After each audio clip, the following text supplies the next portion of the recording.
Today I'm going to give you takeaways, tell you what mistakes were made in week 5 of the AP Top 25 poll. And all that's coming up after the bumper. What do you mean you don't subscribe to my son's YouTube channel? Mama, no! Just snap the damn ball, RJ. What's up, kinfolk? It's RJ Young. I am not on a step mill. Consider hitting the like and subscribe button because I upload a video every single day. It's always OU related, college football related, sports related. We have a good time today. I'm going to run through the AP Top 25, give my takeaways with the rankings, which mistakes were made, which are just jokes. And I got this story at the end, and I know how we feel about putting things in the middle of a video to make it longer, but hey, check it out. First, Clemson, number 1, 4-0. They don't really have anybody left to test them. We thought Texas A&M would get closest, and I think that's bearing out to be true. I thought maybe Louisville down the road, but no, because you looked at Louisville, Florida State, and you're going, man, okay, well, that was fool's gold. So Clemson is your clear number 1, mostly on the strength of what they did in the college football playoff last year because they played a weak schedule. Then they went into the college football playoff, beat Notre Dame like they stole something, and destroyed Nick Saban's Alabama, so they are your clear favorite right now. Alabama, number 2, yes, they skull-drag Southern Miss, my mama's university. We all knew that was probably going to happen. And even with a depleted defense where they're having to throw true freshmen into the front, left and right, they're still just destroying people. They might get tested by LSU. We hope they get tested by LSU. I still think LSU can go up there and get a W, but not if they keep giving up points the way they've been giving up points here lately. And I'm going to get to that. Georgia, did I mention that I was at that game?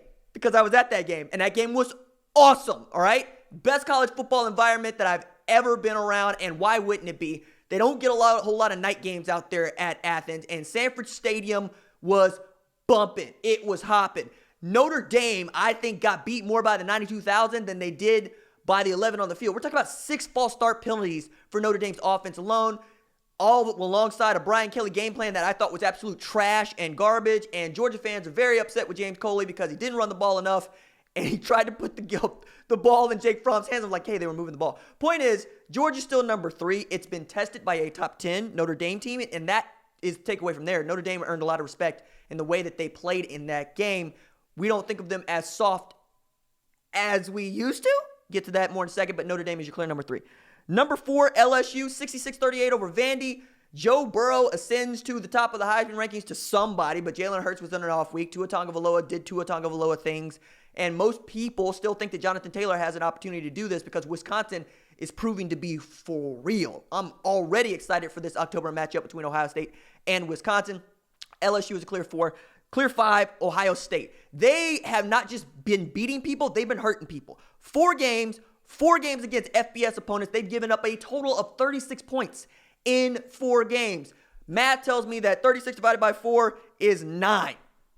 Not bad. Now, you'll be like, hey, RJ, they played Florida Atlantic, they played Cincy, they played Miami of Ohio, they played nobody, right? Who have they actually been tested by? Well, they didn't play a piss-poor FBS opponent in South Dakota like Oklahoma did. And the way that they've been just beating up people, they put 76 up on Miami of Ohio. They put 51 up on Indiana. They've scored at least 42 points in every single game they played.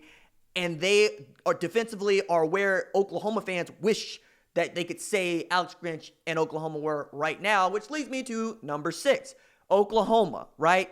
And I think 1 through 5, they've all kind of seen somebody. And maybe Oklahoma gets to say we've seen somebody in UCLA because of what happened to Washington State. For those of you that missed that one, Pac-12 After Dark was awesome. 67-63 UCLA over a top 25 Wazoo team. Wild one. Both quarterbacks threw for over 500 yards. Had 6 turnovers by the freaking Cougars.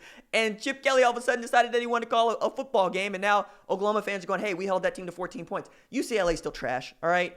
And I'm not going to put that game up against really Indiana or Florida Atlantic or Cincy for that matter, because Cincy could still end up being pretty good, and they blanked them 42-0. I'm okay with Oklahoma at 6. It's fine. If they run the table, it's not going to be that big a deal because, as you saw in week 4, bloodbaths will continue to ensue for top 25 opponents, which you're getting to. All right, at number 7, Auburn went to College Station, got a W. Bo Nix is still not a great quarterback, and it didn't matter. Kellen Mond threw for over 300 yards, and it didn't matter. The Aggies are up against the ceiling that they thought they were going to break this season. All of a sudden, they're staring at 8-4 in a very real way with top 10 losses to number 1 Clemson and now number 7 Auburn. Gus Malzahn he's got super boosters saying, I'm going to get Bob Stoops. And he said, yeah, hold this L right quick while I go beat this A&M team, and I beat them in College Station, and I come back to Jordan Hare, and all of a sudden, you're going to anoint me. Still got a ways to go for Auburn, but I'm closer to believing that they're for real now in a way that I didn't before this weekend. I picked A&M to win that game, and then Ampersand U went out there and laid an egg, and Auburn said, what's up now? What's up now, kinfolk? What's up now? I'm all right with that. If Gus Malzahn wants to run the putt-putt offense and try to do something cool with it, I'm with that, all right? And then, wait, rankings went away. Where are my rankings? Number 8, Wisconsin. I could move Wisconsin up to as far as 6. I just could, right? I get that the 2 FBS opponents that they had played prior to Michigan ain't nobody, but they're FBS opponents, and Charlie Strong is in a very bad way in South Florida. We understand that. However, it ain't that Michigan is good. We know that Michigan might be actual bad. Michigan's still ranked, even though they might be actual bad. It's that Wisconsin is just that good. They know who they are. Paul Chryst has an identity for that group. I'm excited to watch Jonathan Taylor play football. I think Jack Cohn is a great dude at quarterback. Jim Leonhard has got that defense rolling.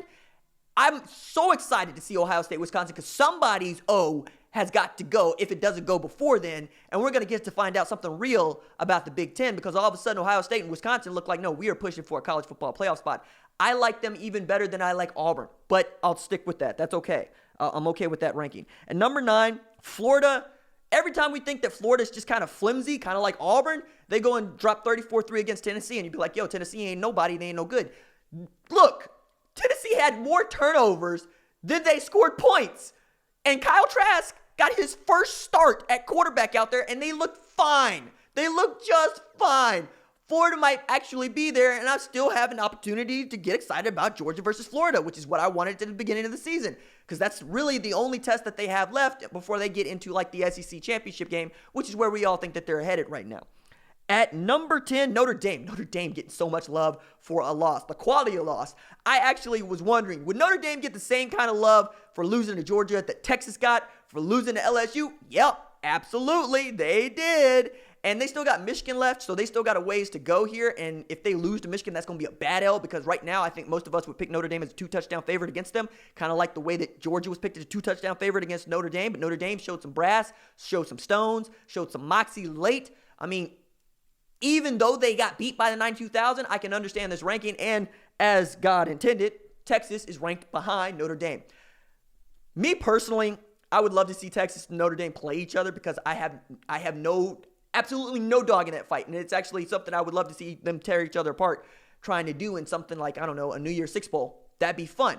Those fan bases travel well. They like to hate each other. They know that everybody else doesn't really like them. It'd be a lot of fun. Ehlinger looked good against Oklahoma State, but Oklahoma State looked decent. Like, it looked like a 1-1 to Texas. Like, I genuinely believe that. Spencer Sanders is every bit as good as Sam Ehlinger. Devin Duvernay is every bit or could be every bit as good as Tyler Wallace. He needs to do it over the course of the season. But I also came away thinking that if Texas was healthy, they might win this game by more than 6. Right? 36-30, but you didn't have Colin Johnson. You without like 4 or 5 running backs. You're platooning everybody. Jake Smith's coming along, but Roshan Johnson has been a delight at running back. I was making fun of him to start the season. Now he's going, hey man, I'm here to run. I'm here to play. And Ehlinger is developing into a much better passer. Still very excited about the Red River rivalry. And I know that Oklahoma fans are starting to get just a little nervous, because they know that Texas has everything to play for in that game. Now at 12, Penn State. Maybe, again, a soft 12. But we'll just see. They're 3-0. I understand the ranking. Fine. Oregon beat up on Stanford. But who hasn't? Okay. Iowa at 14. Fine. We'll take that. They beat a good Iowa State team. They're going to get tested later on in the season. But we'll let the Fighting Kirk Ferentzes sit there at 14. 15. California. Wild game against Ole Miss. Now, I picked California to win, but I didn't think they were going to win it like that.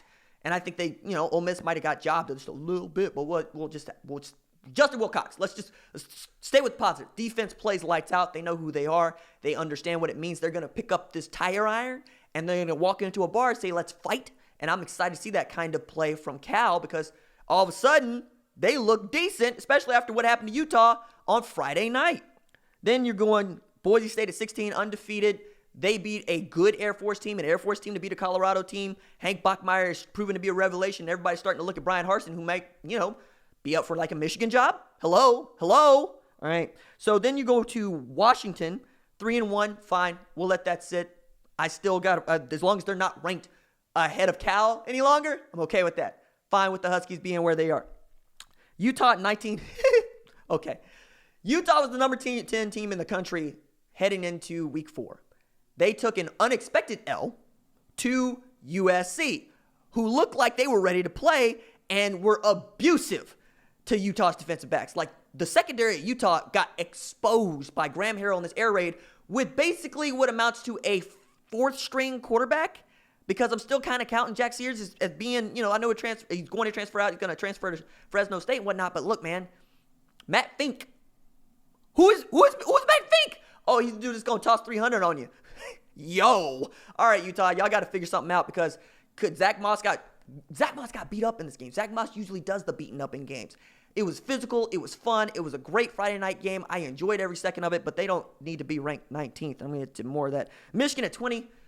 I guess we're just in the business of keeping Michigan inside the top 25, because I don't see nothing that would keep Michigan inside the top 25 for me, because Michigan is just this really, really great school traditionally that's just mediocre in the Harbaugh era. And people are going to say, Jim Harbaugh's my guy. He wins more games than he loses. He loses the games that matter against the ranked opponents. Okay? This is college football. This is not the NFL. All right? You got to win the games on the schedule, and you got to win the meaningful games on the schedule, because we rank you based on who you played and based on how you performed in your schedule. This is how Notre Dame can get love for losing by 6 to a team that's ranked higher than it is. It's not rocket science, people. And if you're going to do this thing where you want to jump on the side of Jim Harbaugh because you're like, look at the win-loss records, it's like, yes, but at Michigan, did you beat Ohio State? Did you win a Big Ten championship? That's it. It's like Oklahoma. Did you beat Texas? Did you win a Big 12 championship? This is how we judge you. If you don't like the sport, go back to the nanny-pammy leagues like the NFL. It's fine. This is not for everybody, all right? And then at number 21, SC. USC, I think, could at least be at 19 here, because they beat Utah on Friday night, and they had the same record as Utah. Both got the 1L, and, wins and losses matter. So if you beat a team, you should not be ranked. You shouldn't be ranked behind that team if you have the equal amount of losses. It shouldn't happen. I get that it's a point system with the AP voters, and I get it's the point system that makes these disparities happen, but goodness grief, that's hard to swallow. But you know what? Clay Helton was always on borrowed time. He needed that W. He got a top 10 pelt. It's going to be difficult to fire him. I don't know who the athletic director is going to be, but if Clay Helton manages to get 10 wins out of this and get Notre Dame, how are you going to fire him? We'll just have to wait and see. Then, let me see. Okay. Doing this thing where it's flipped. Okay. 22, Central Florida. Central Florida, the phrase is poop the bed. That's Central Florida against Pitt. So, we got Central Florida, who lost to a team coached by a man who can't count. And behind them, we have A&M, who has 2 losses to top 10 opponents. So on both fronts, this is hilarious, because I suggest that you tell your favorite Aggies fan that Pittsburgh is going to claim last week's number 15 ranking that Central Florida had, claim, like you claim a national championship, and then tell them about it, because A&M fans think they should be ranked inside the top 5 because they lost to 2 top 10 opponents. It's funny, all right? I don't know why you would keep A&M inside the top 25 with 2 losses, except to say that you think that it's meaningful to lose to Clemson or Auburn. Fine, you lost to Clemson on the road, you lost to Auburn at home, but if you got 2 losses, I don't put you in this ranking. I just don't see it. I think that there are other teams that deserve to be ranked, and that's what we're talking about with the Associated Press poll right now.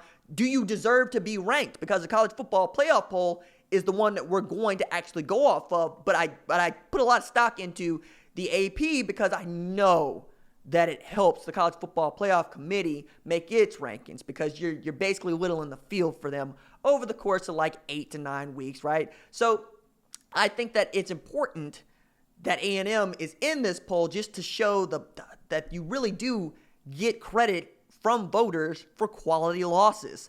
I don't like it, but that's what it is. We have this ranking to show. It's a mistake. I wouldn't do it myself, but I don't have a vote. Now, Kansas State at 24, I could see them ranked as high as, I skipped Virginia at 18. That's my bad. There's an ad right there, but that's also how much we remember Virginia, who managed to pull out a victory against Old Dominion because they were losing at one point. They managed to pull out a victory against Florida State because they were losing at one point. Needed 21. I think Virginia's going to get exposed at some point, but it might not even happen until they get to the ACC championship game. We'll just have to wait and see. That's about it. My bad, Virginia. But if y'all are more fun, I might watch you more. That's unfair. It's fun to win football games. I'll just take the L. I missed you at 18. I skipped the ad. That's my bad. Okay, 24, Kansas State. I have an opportunity. The reason I even looked at Virginia is because I was going to be like, Kansas State could be the 18th ranked team in the country. Could be 17th ahead of Washington if you're really getting technical about it, because they got a win against an SEC opponent. They beat two bad football teams, but Nicholls State and Bowling Green, all right, fine. At least you've heard of those places. Maybe Bowling Green more than Nicholls State, but you get my point. I think the Fighting Chris Klymans are going to be good this year. I think, and by good, I mean 7 to 8 wins. I think they're going to jump up and bite some people. I'm really interested to watch Kansas State versus Oklahoma State on ESPN+. Golly, people are upset about that. The Big 12 fans are so upset that they have to pay $5 a month to watch Kansas State, Oklahoma State, to which we're like, this is what happens when you sell your rights down the pike. You want them back, you should have fought for them back. You want to realign your TV contracts, then go ahead, right, and do that. But for now, you better get on the ESPN Plus, because there's about to be a lot of content on the ESPN Pluses. Michigan State at 25. Okay, cool. They're 3-1. They got a W against a bad Northwestern team. It works for them. They got jobbed out of at least having an opportunity to play in overtime against Arizona State. So I'm looking at this poll, and I can go from 18 to 25. Virginia, Utah, Michigan, USC, Central Florida, A&M, Kansas State, Michigan State. And I would pick Kansas State to come out of there in a battle royale. Like if you just threw a bat and some chains in the middle of an octagon, I would really expect the kids from Kansas State to beat the hell out of everybody. Although Michigan State's defense would probably try to big time everybody, and then Michigan State's offense would be over there in the corner cowering, going, please don't hurt me. Please don't hurt me. I'm sorry. I didn't come here to be offensive. That's Michigan State's offense right now. Central Florida, man, just on the silly gas. USC can't trust them. Michigan can't trust them. Utah, hey, man, your secondary, it's like body, head, except you never cover your head. Virginia, I forgot about you. That's how, okay, I got to stop making that joke. You make a joke when you don't actually want to cop to that you made a mistake. Virginia, I made a mistake. I don't think that you're going to continue to go undefeated throughout the rest of this, but I do think you could get to 10 games. What I'm saying is I trust Kansas State. I don't trust A&M, Central Florida, Michigan State, SC, Michigan, and now Utah. Because I expected y'all to win that game by double digits on Friday night, and you didn't. Then we're talking about teams that receive votes.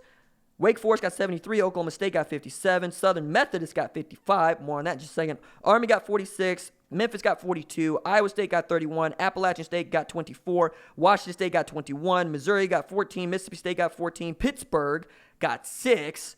Arizona State got 5. Minnesota got 5. Colorado got 5. Tulane got 1.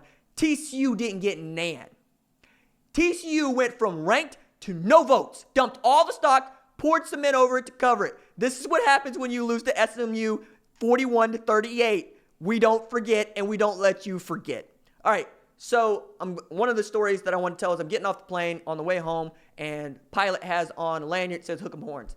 And this is Sunday morning, so I wanted to be nice, like, yo, nice win. And he's like, I know you. You know me. Yeah, I know about your channel. And we're not friends. I don't want to play like we're friends. We're not friends. Hook them. And I said, hey, look, man, all right, cool. A boomer on you. And he was like, I got to say, though, I like what Jalen Hurts is doing. I like what the offense is doing. You guys might be a handful, to which I say, rat poison.